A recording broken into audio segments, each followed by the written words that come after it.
Hello, this is Mark Wildman of Wildman Athletica, and today we are going to evolve our single direction halo into an alternating direction halo.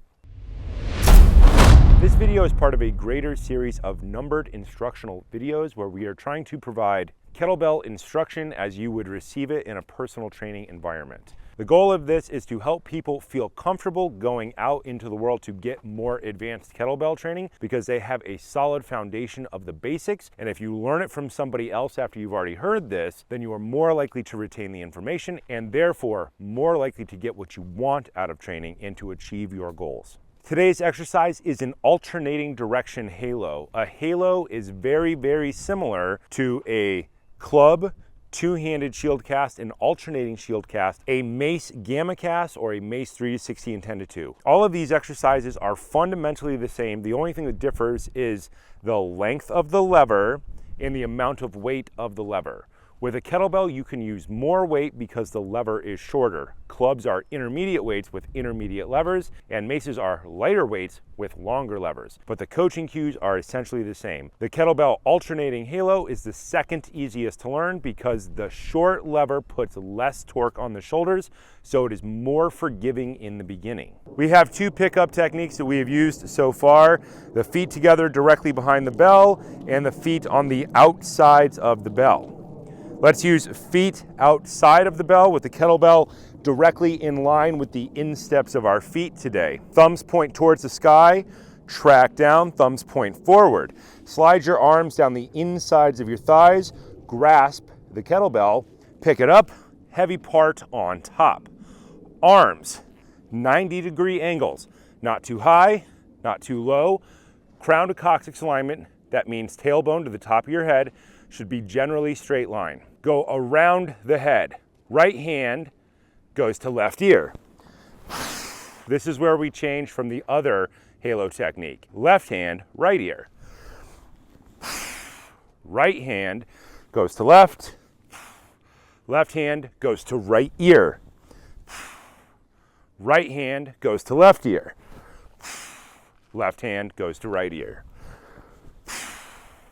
When you complete your reps, straighten your arms all the way out, drive your shoulders away from your ears, set the kettlebell down with good technique.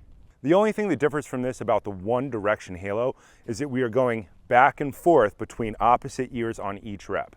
In the beginning, we have people go one direction and they go around their head, either clockwise or counterclockwise for the appropriate number of reps, and then they stop and change directions. On this exercise, you just change directions every rep. That sounds simple, but for a lot of people, they will have to say it aloud in order to accomplish the task. Most people are very good at moving one way. It's usually right hand because that's the hand that people tend to learn to throw with, or at least for 90 to 95% of the population. Left hand going past right ear tends to mess people up. I'm saying right hand past left ear because when we transition to heavy club swinging and both of your hands are on the same handle, that will be the cue. So we are keeping our cues consistent between kettlebells, clubs, and maces. That makes it easier to learn faster. Important things to remember: 90 degrees with the arm, elbows on the body. If you can see a big gap between the body from the front or the back, your elbow is too far out. Fold your elbow in until it's touching your shirt. Right hand goes past one ear. Keep your head up the entire time. In the beginning, people will tend to try to duck underneath the bell because their shoulder doesn't move all the way. Get a lighter weight, keep your head up. Move until the kettlebell is all the way behind you without your eyes or your head going up and down. Complete the rep, go the other side. Eyes forward, left hand goes to right ear. At the back of the movement, the kettlebell will be touching the back of your shirt. The goal of this exercise is to help you learn to stand all the way up and down and to get you to change back and forth between right lead and left lead. Changing leads is a crucial athletic skill, and if you can change leads equally well both ways, it helps you learn other more advanced athletic skills faster later. In the beginning, we tend to do 5 on each side for a total of 10, and we integrate it in between something like the kettlebell around the world figure 8 front to back, and then you would do the alternating halo, and then you would go back and do the kettlebell around the world back to front. With this exercise, you would do 10 total, 5 going each direction. So you would count 1, 2,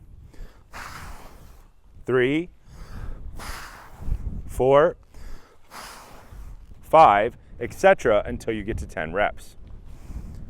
This exercise tends to be used as a warm-up, but it could be used as a muscle building exercise. Start with a lightweight. When the weight gets heavy enough, it will become a muscle building exercise on its own, and you could integrate it into any type of program, either as a warm-up or as a muscle building exercise done as, say, 5 sets of 5 or for time under tension. 30 seconds, 60 seconds, 90 seconds.